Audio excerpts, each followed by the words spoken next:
আমি 1400 বছর আগের সেই ওমরের সোনালী যুগ একটু হলেও ফিরত আনার চেষ্টা করব। আমি দেশের মানুষকে দেখিয়ে দিব হযরতে ওমরের রাজনীতি কেমন ছিল। হযরতে ওমর দিনের বেলা শাসক ছিল, রাতের বেলা জনগণের খাদেম ছিল। মুখ থেকে ওমর রাতের বেলা মানুষের জন্য খাবার নিয়েছে, মানুষের সমস্যা সমাধান করেছে। 1400 বছরের আগের সেই সোনালী যুগ আমরা কি পেতে চাই না? রাস্তা করব, ঘাট করব, এই করব, সেই করব, এই মিথ্যা প্রতিশ্রুতি আমি দিতে চাই না।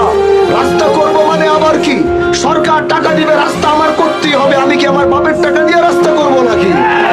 আমি কি আমার দাদার টাকা দিয়ে স্কুল করব? তাহলে রাস্তা করে দিব, ঘাট করে দিব মানে কি? এগুলো সরকার বরাদ্দ দিবে, আমাদের সেইগুলো করতে হবে, এটা হচ্ছে কথা। কিন্তু আমি একটি কথা বলেছি, আমি হযরতে ওমরের সেই সোনালী যুগটা একটু আপনাদেরকে দেখাতে চাই। এটা আমার জীবনের একটা শেষ তামান্না।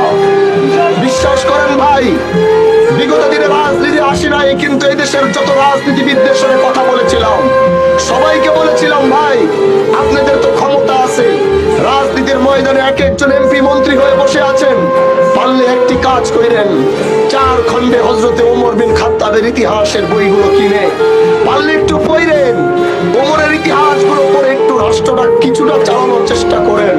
কিন্তু আজ পর্যন্ত দেখি নাই। সেদিন আসমানের দিকে তাকিয়ে বলেছিলাম, ও আল্লাহ, যদি তুমি কোনদিন আমাকে দেশ ও রাষ্ট্রের জন্য কাজ করার সুযোগ দাও, আমি 1400 বছর আগের সেই ওমরের সোনালী যুগ একটু হলেও ফিরত আনার চেষ্টা করব। আমি দেশের মানুষকে দেখিয়ে দিব হযরতে ওমরের রাজনীতি কেমন ছিল। হযরতে ওমর দিনের বেলা শাসক ছিল, রাতের বেলা জনগণের খাদেম ছিল। মুখ থেকে ওমর রাতের বেলা মানুষের জন্য খাবার নিয়েছে, মানুষের সমস্যা সমাধান করেছে। 1400 বছরের আগের সেই সোনালী যুগ আমরা কি পেতে চাই না?